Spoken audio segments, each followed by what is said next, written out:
Using a circle jig with the router makes building rounds simple.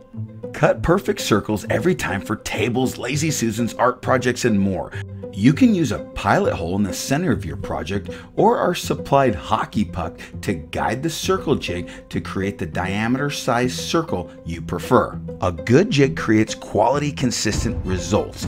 This jig is designed to fit with most fixed base routers, and it's easy to assemble.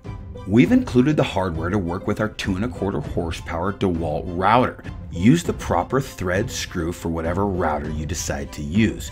First step we're going to do is remove the fixed base plate. Using the hardware provided with our kit, you're going to use your all-thread bolt and your square nut. You'll simply snap that into place.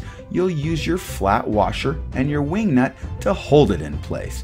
Next, we're going to align our circle jig with our router. Center the jig to your router, hand tighten the screws, and come back with a Phillips head screwdriver and snug it up. This is how your jig should look after it's assembled. You can use whatever router bit is perfect for your project, whether you're doing inlays or cutting out circles. Use the supplied hockey puck for a no drill application. This hole is not going to matter for our project, but if you didn't want to put a hole in your project, we made these little reusable, I call them hockey pucks. But you can glue it right down and then put your peg. Our epoxy rocks, stone coat countertops.